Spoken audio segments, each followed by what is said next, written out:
Hi, welcome to the Women in Leadership Body, Soul, Mind, and Business podcast weekly reading. I'm Charlie. We're currently reading The Path of the Yoga Sutras by Nikolai Bachman. You can find this book and our other readings on our website at www.womeninleadershipbsmb.com.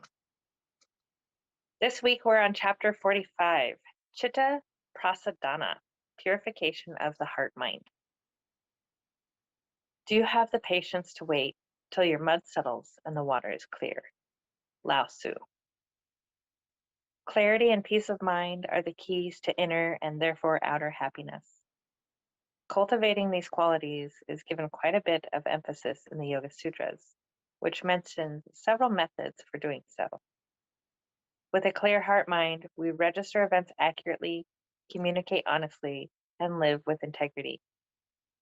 Our inner light of awareness can shine through our transparent heart mind and illuminate whatever we encounter so we can perceive it truthfully. Our social behavior, including the ethical practices called yamas, can clarify our heart mind. According to the Yoga Sutras, there are also 4 attitudes that are to be cultivated to clarify the citta, correlating directly with the Buddhist Brahma Vivaras, or states of mind to aspire to. These are friendliness, compassion, gladness, and neutrality. When another person is happy, be friendly toward her. Many people who are deeply unhappy in their own lives become hateful toward and envious of those who are successful or happy. Do not envy one who is happy. Cultivate contentment or santosha by being grateful for what you have. Envy or jealousy only hurts. For example, if a colleague was promoted instead of you, congratulating her and sincerely wishing her well will purify your heart mind. If you envy and become upset with her, you will both suffer. When another person is suffering, being compassionate toward her sends positive, loving energy her way and helps her in her healing process. Do not avoid those who are suffering, even if they are causing you to suffer. Often those who cause you suffering are suffering themselves. South African leader Nelson Mandela, who endured many years in prison, understood this dynamic. Instead of punishing those who made him and others suffer unjustly under apartheid, he founded the Truth and Reconciliation Commission to allow the criminals to face their victims, admit what they had done, and apologize to them. Not only did Mandela show compassion for apartheid's worst leaders, but he also provided an opportunity for them to dig deep down and express compassion toward those whose suffering they had caused. Witnessing a virtuous act fosters a feeling of reciprocal gladness and allows us to appreciate another person. For example, a whistleblower at work speaks out about unfair illegal activities and, in doing so, risks losing her job. This action is very courageous, as this employee is risking her neck for the benefit of others. Appreciating virtuous acts such as this will encourage others to do likewise in the future. When we encounter a person who is mean, negative, or performing illegal or unjust actions, we must step back and ask ourselves these questions. Should I get involved? What is my role here? Each individual situation will determine our level of involvement. Such involvement might include gentle caution, restraint in sharing our opinions, or complete avoidance for self-protection.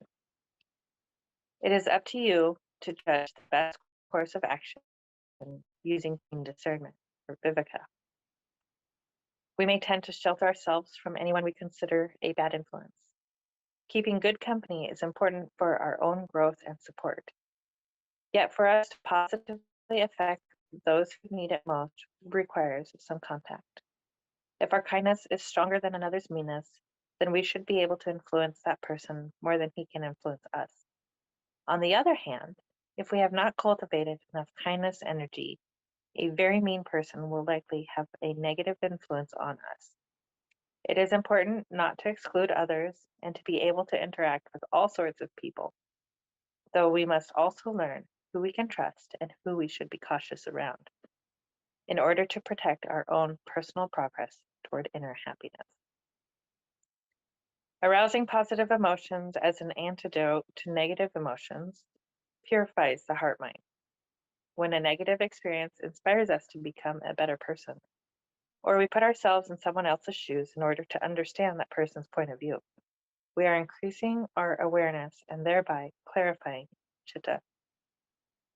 Turning our attention inward refines our sensory perceptions and contributes to a clear heart mind. The more focused we are, the better we are able to discern the truth of whatever happens around us. Our senses can be overloaded by the onslaught of information we are exposed to every day. Instead of trying to make sense of it all while immersed in it, step back into a quiet, still place, and then view it from that vantage point.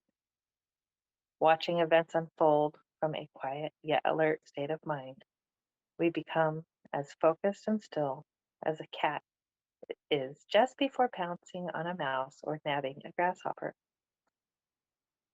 The heart mind can also be purified through pranayama, the fourth limb of yoga, specifically by exhaling and extending the breath, thus calming down the nervous system. To experience this type of breathwork, inhale deeply, then exhale slowly, making the exhale longer than the inhale. You'll feel a deep sense of relaxation. This stress-reducing exercise is an easy way to quiet and center yourself.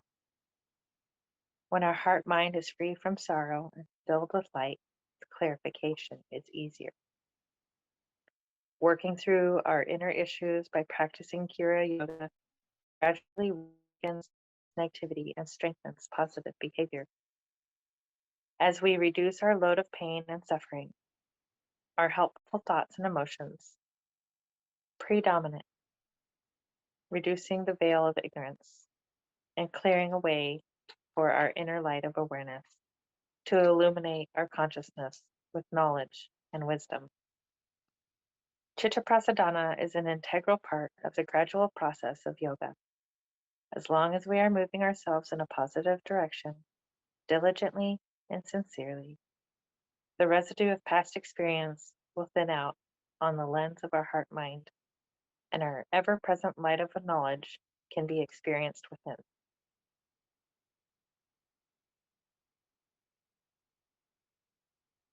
Thoughts. Purification and clarification of my heart-mind field are central to the practice of yoga. I endeavor to remove negativity from my mind so the inner light of awareness can shine through. I will cultivate an attitude of friendliness, compassion, and joy while maintaining healthy and appropriate boundaries. Exercises. When a colleague who may be vying for a similar promotion as you are receives a pat on the back for an excellent project, be happy for him. Always encourage others to succeed. May the best win. At a sporting event, when the team playing against the team you are cheering for makes an amazing play that wins the game, swallow your pride and give them credit for a game well played. The next time you witness a crime or hurtful action, think carefully before deciding on a course of action. Thank you for joining us today for the weekly reading from the Path of the Yoga Sutras by Nikolai Bachman. Again, you can find this book and many others on our website, along with our podcasts and lots of amazing blogs at www.womeninleadership.bsmb. Please make sure to subscribe to this channel so you get the latest content, and we'll see you next time. Namaste.